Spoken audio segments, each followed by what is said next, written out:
আমাদের chief reporter রজত শুভ্র মুকুটে এই মুহূর্তে রয়েছেন টেলিফোন লাইনে। রজত, প্রধানমন্ত্রী তিনি বাইরে অর্থাৎ সংসদের বাইরে একের পর এক বক্তব্য রাখলেও সংসদে তিনি উপস্থিত হলেও তিনি কোনো রকম বক্তব্য রাখছেন না এবং বিরোধীরা তারা আবারও এক সুর তুলেছেন যে যেভাবে প্রধানমন্ত্রী বলছেন যে এই নোট ইস্যুতে সমালোচকদেরই অসুবিধা হচ্ছে, সেই নিয়ে আবার একাট্টা বিরোধীরা। দেখো, কালকে অবধি যে গোটা ঘটনাটা ছিল সেটা হচ্ছে বিরোধীদের বক্তব্য একটাই ছিল যে প্রধানমন্ত্রীকে রাজ্যসভা সংসদে উপস্থিত থাকতে হবে, গোটা আলোচনা শুনতে হবে এবং তাকে উত্তর দিতে হবে। আর শাসক দলের বক্তব্য ছিল যেটা যে এই বিষয়টি যেহেতু অর্থমন্ত্রকের আওতায়, তার জন্য সাংবিধানিক রীতিনীতি অনুযায়ী অর্থমন্ত্রী অরুণ জেটলি এ বিষয়ে মন্তব্য করবেন, প্রধানমন্ত্রী এই ব্যাপারে উত্তর দিতে বাধ্য নন। কিন্তু কালকে দেখলাম আমরা যে এই যে স্টেলমেটটা, বিরোধীদের এই দাবি নিয়েই সংসদ অচল আছে এবং শাসক দলের অনর মনোভাব দুয়ে মিলে সংসদ অচল অবস্থায় ছিল। গতকাল আমরা দেখলাম আলোচনা শুরু হলো, প্রধানমন্ত্রী উপস্থিত হলেন, প্রাক্তন প্রধানমন্ত্রী নরেন্দ্র মোদীকে চাঁচা ছোলা ভাষায় আক্রমণ করলেন। এই নিয়ে গতকাল অধিবেশন শেষ হলো। আজকে বিরোধীরা যখন এই দাবি তুলছেন তার আগে নরেন্দ্র মোদী অন্য একটি অনুষ্ঠানে সংসদেই সেখানে একটা মন্তব্য করলেন, যে মন্তব্য নিয়ে বিতর্ক শুরু হলো।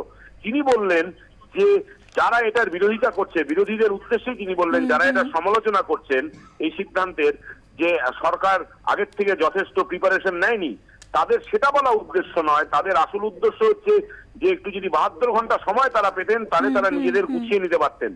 এটাকে অত্যন্ত আপত্তিজনক, ডেরোগেটরি মন্তব্য বলে তারা মনে করছেন এবং তার জন্য প্রধানমন্ত্রীকে ক্ষমা চাওয়ার কথা তারা পার্লামেন্টে রাজ্যসভায় বলছেন এবং একই সঙ্গে বলছেন যে প্রধানমন্ত্রীকে ফিরতে হবে। এই নিয়ে আবার নতুন করে সকাল থেকে আমরা দেখছি যে রাজ্যসভায় নতুন করে বাকবিতণ্ডা শুরু হয়েছে।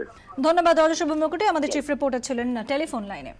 নরেন্দ্র মোদী এই মুহূর্তে তিনি পাঞ্জাবের ভাটিন্ডায় জনসভায় বক্তব্য রাখছেন, আমরা সরাসরি চলে যাব সেখানে। ये वेस्टेज में से इथेनॉल बनने की संभावनाएं सामने नजर आ रही है।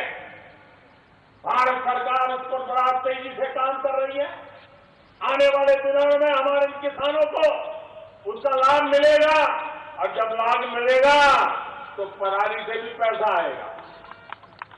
और इसलिए मेरे भाइयों बहनों, आज से संकल्प करो, हमारी धरती माता का हक का जो खाना है उसको हम जला नहीं देंगे, उसको उसी जमीन में गाड़ देंगे, वो खाद बन जाएगा, मां का पेट भी भरेगा, उत्तम फसल भी होगी, जो देश का भी पेट भरेगा। और इसलिए मैं आपसे आज आग्रह करके आया, भाइयों बहनों, आप जानते हैं भ्रष्टाचार ने, काले धन ने इस देश के मध्यम वर्ग को लूटा है, उसका शोषण किया और भ्रष्टाचार काले धन ने गरीबों को उसके हकों से वंचित रखा।